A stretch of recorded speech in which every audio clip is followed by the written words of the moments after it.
अपनी पावर या यानी ताकत का मुजाहरा करने के लिए मोदी या इंडिया कर रहा था, उनकी बहुत बड़ी कमजोरी और नाकामी और शिकस्त का पेशखामा हुआ है। अब ये जो ड्रोन श्रोन कर रहे हैं, आप कह रहे हैं ना खुश है, नहीं, लोग गुस्से में है। कुछ भी लोग मुसलमान बन गए हैं, वो अल्लाह पर यकीन रख के इनका मुकाबला करने के लिए सड़कों पर निकल आए हैं। आज मेरे घर से 1 किलोमीटर दूर इनका, और ये भी मैं एक बात जरूर करूंगा कि मेरा ख्याल था कि ये प्रोपेगेंडे पर जोर दिया जाता है। जब यहां इनका हमला हुआ आज सुबह 7 बजे के लगभग, यानी लाहौर में हमने खुद गिराया। या मैं बात मुकम्मल कर लूं। तो उसके बाद हमारे पास, क्योंकि मेरे घर से साथ ही है तो मुझे तो पता है जी। तो मैं कहता था कि ये जो है ना अहमद शरीफ और इसकी टीम आया, ये क्या कहते हैं।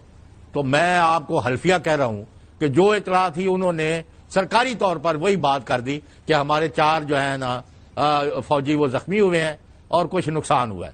This is what we already know. यानी ये बात है कि आपको झूठ बोलने की जरूरत नहीं। बिल्कुल सही फरमा रहे हैं, हम सारी दुनिया के सामने आपके मेहमान से मेरे 2 सवाल है। जी बिल्कुल सवाल। जी।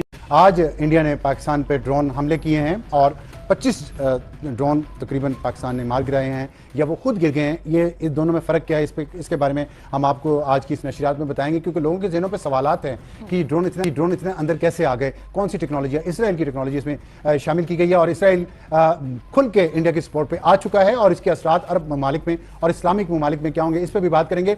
और देखना ही होगा कि अरब ममालिक जो इसराइल के साथ बहुत अच्छे ताल्लुकात चाहते हैं, उसका रोल इंडिया के साथ मिलकर पाकिस्तान को वो समझने के गाजा है शायद, लेकिन पाकिस्तान गाजा नहीं है। यहाँ पाकिस्तान के अवाम को ये भी बताने की जरूरत है, खास तौर पे उन टीवी एंकर्स को और मीडिया के ऊपर जो एनालिस्ट आ रहे हैं और वो मुसलसल ये क्वेश्चन कर रहे हैं, ताने दे रहे हैं कि पाकिस्तान ने अभी तक बहुत बड़े एंकर्स हैं बाय द वे, उनका बहुत तजर्बा है और इतना तजर्बा है कि पाकिस्तान की 60% आबादी की इतनी उम्र भी नहीं है जितना उनका तजर्बा है, लेकिन वो फिर भी सही तरीके से बात अवाम को नहीं बता रहे। ताने दिए जा रहे हैं कि अभी तक पाकिस्तान ने हमला क्यों नहीं किया। ये एक लंबी जंग है और इसके लिए हौसला चाहिए, इसके लिए सब्र चाहिए, इसके लिए हिकमत अमली चाहिए और इसके लिए रेजिलियंस चाहिए। ये कोई वीडियो गेम नहीं हो रही कि जहां पे आपने विद इन सेकंड जवाब दे दिया और विद इन सेकंड उधर से जवाब आ गया, फिर आ गया। टाइम लगेगा, स्ट्रेटजी बनेगी, कहां पे किस तरह क्या जवाब देना है। टीवी एंकर्स ने और मीडिया पर्सन ने खुद जाके मिसाइल पे बैठ के वहां नहीं गिरना इंडिया के शहरों में, जिसकी तजावीज़ दी जा रही है कल से कि मुंबई पे और दिल्ली पे और पता नहीं कहां पे फौरन हमला कर दिया जाए। सारा कुछ देखना पड़ता है, इसलिए थोड़ा सा कौम को हौसला दें, सब्र दें, क्योंकि जंग होती है तो फिर लंबी होती है, ये लड़ाई नहीं। आप और हम देखेंगे और हमारी फौज ही बताएगी कि हमने जवाब दे दिया है, जैसे उस दिन दिया था कि इंडिया ने हमला किया है और हम जवाब दे रहे हैं, और उसके 1 घंटे में पहले तैयारी की इतला आ गई थी।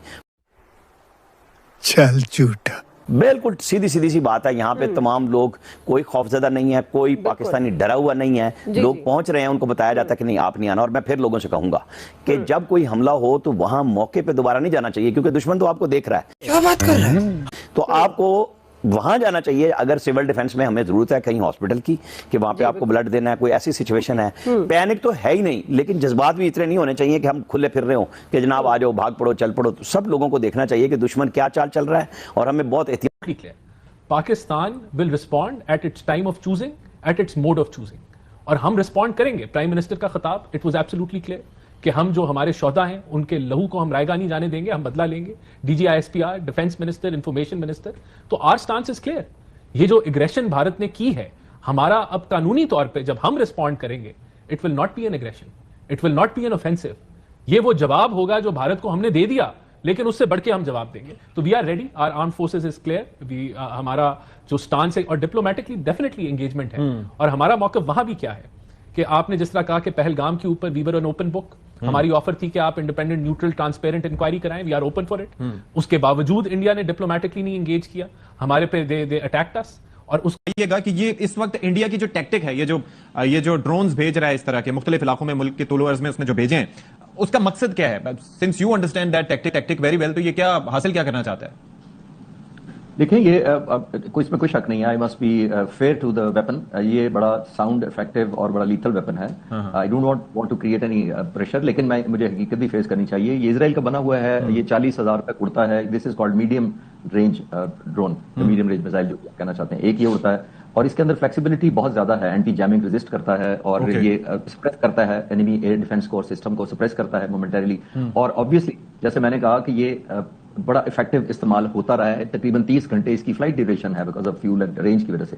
तो हैविंग सेड दैट, ये स्वार्मिंग एक टेक्निक भी होती है जो मैं अभी नहीं वेरीफाई कर सकता, वो यूज करते हैं, which means let me put audience at ease by saying कि ये ओवर सैचुरेट करता है। सम टाइम आपकी स्ट्रेटजी होती है कि आप एयर डिफेंस सिस्टम को ओवर सैचुरेट कर दें। ओवर सैचुरेट का मतलब है, फॉर एग्जांपल, एक एयर डिफेंस सिस्टम की या एयर डिफेंस सर्वेलेंस रेडार्स की एक कैपेसिटी है to observe how many can they track. ये क्या करते हैं, possibly, I am not saying कि ये चीज़ें बताई कि हम पे जंग मुसल्लत की जा रही है। बुनियादी बात ये थी। पर कुछ दिन पहले उन्होंने बात की थी, उसके बाद ये हमला किया उन्होंने, हमने जवाब दिया। और इंटरनेशनल बॉर्डर की बात हम कल भी कर रहे थे कि वो जवाब तो अभी रहता था, जो वजीराबाद कह लें आप, इसको मुरीद के भावलपुर। तो आज जो सारे शहरों पर उन्होंने ड्रोन की बरसात की, तो तफसीलात उन्होंने बताई हैं। बुनियादी तौर पे यही बात है कि वो हमारे एयर डिफेंस सिस्टम को चेक करना चाह रहे हैं। हम डिडक्ट करते हैं बहुत हाइट पे। हमने सुबह 3:30 बजे एक मिसाइल जो मारा था इनको, जो इसका ड्रोन आया था, तो उससे हमें अलार्म आया कि नहीं, आप डिटेक्ट हो रहे हैं एयर डिफेंस सिस्टम। तो हमें वो जगह शिफ्ट कर ली, फौरन ड्रोन गिरा दिया। उसके बाद ये तय हो गया कि इनको नीचे आने दें और फिर आम गन्स के जरिए इनको मारा जाए और उनको गिराया जा रहा है, इंटरसेप्ट किया जा रहा है, पकड़े जा रहे हैं, देखे जा रहे हैं। कुछ को कंट्रोल किया गया, उनका सिस्टम जैम करके, ताकि चेक हो जाए कि इसराइली जो टेक्नोलॉजी है। अच्छा, अब हम दो तरह से, एक ये कि हम प्रोवोक हों, इश्तियाल में आए, दूसरा ये कि ये जो टेक्नोलॉजी का इस्तेमाल वो करके हमारे एयर डिफेंस सिस्टम को डिटेक्ट करना चाह रहे हैं। हम दोनों से बचना चाह रहे हैं कि इश्तियाल में हम क्यों आए। हमने जवाब पहले दिया और अब हम बार बार कह रहे हैं कि हमारी जगह और वक्त हमारी मर्जी की होगी। मैं नहीं मानता कि पाकिस्तान का जवाब कैसा होना चाहिए, क्योंकि ये कल से मैं देख रहा हूँ मुख्तलिफ टीवी चैनल पे बहस चल रही है कि पाकिस्तान का जवाब कैसा होना चाहिए। और मुझे ये लगता है, जो मैं गलत भी हो सकता हूँ, क्योंकि हरफ आखिर नहीं है, कि पाकिस्तान के जो एंकर्स और कुछ मीडिया पर्सन्स हैं उन पे शायद इंडियन एंकर्स का काफ़ी असर हो चुका है। उनके टीवी चैनल्स को देख देख के उसी भड़कीले अंदाज में, उसी ही मसनूई अंदाज में एक स्टूडियो के अंदर बैठ के वो जंग की बातें ऐसे करते हैं जैसे ये कोई वीडियो गेम है। ये वीडियो गेम नहीं है। और ये जंग जिस टेक्नोलॉजी के साथ लड़ी जा रही है, जो इस वक्त वेदर कंडीशंस हैं, उसमें सब्र और उसमें हिकमत अमली और उसमें स्ट्रेटजी बड़ी इंपॉर्टेंट चीज़ है। ये पाकिस्तानी एंकर्स और पाकिस्तानी एनालिस्ट को भी ये याद रखना चाहिए, जो मुसलसल ये यहाँ स्टूडियोज़ में बैठ के ये नहीं सोच रहे कि जिसने एयरक्राफ्ट तकरीबन $300 मिलियन का लेके हवा में जाना है, उसकी जान है, उसकी फैमिली है, वो किसी तरीके से जाएंगे। पागलपन नहीं है जंग कि आप बम बांध के सीने पे और छलांग मार दी। ये वो ज़माना नहीं रहा, अब ज़माना बदल गया है। टेक्नोलॉजी का इस्तेमाल बहुत ज़्यादा शिद्दत से हो रहा है। लेकिन मोदी ये चाह रहा है कि पाकिस्तान और इंडिया के दरमियान एक जंग हो, इलाके में, खित्ते में बदअमनी हो। तो इसलिए हम इस पर बात करेंगे कि किस तरीके से एस्केलेशन होनी चाहिए। सुमेरा, मैं आपकी तरफ आता हूँ। चलिए आपसे शुरू कर लेते हैं। अब ये बताइए कि आपने ज़ाहिर मुसलसल दौरे किए हैं लाइन ऑफ कंट्रोल के, और कल मुरीद के भी गई हैं। एक तो मोरल का आपसे मैं बात करूंगा, लोगों का क्या है, लेकिन आज मुझे लग रहा है कि पाकिस्तानी मीडिया ने थोड़ी सी पैनिक लोगों के अंदर क्रिएट कर दी है। इस पर आप बताएंगे कि जंग मौजूदा दौर में बियॉन्ड विजुअल रेंज के जो मिसाइल्स आ गए हैं और फिर ड्रोन्स हैं, ये कोई वैसे तो नहीं है ना कि आपने जाके घोड़े पे सवारी की और जाके कब्जा कर लिया करके अब पाकिस्तान के ऊपर के हम जनाब अब छोड़ेंगे नहीं, हम विक्टिम हो गए। सो 2 हफ्ते तक वो ऑफेंसिव पोस्टरिंग में रहे। और आप बेहतर समझते हैं कि ऑफेंसिव पोस्टरिंग का मतलब है इनिशिएटिव भी उनके पास है, टाइमिंग भी उनके पास है, चॉइस ऑफ वेपन्स भी उनके पास है, लोकेशन भी उनके पास है। तो ये सारा करने के बाद पाकिस्तान, उस दौरान मैं रिव्यू हूँ पाकिस्तान एयरफोर्स की, बहुत सारे ऑब्वियसली जो करंट डेवलपमेंट हो रही थी, पाकिस्तान एयरफोर्स और आर्म फोर्सेस डिफेंसिव रही इतना साहब, बिकॉज हमने रोकना था एक वार को।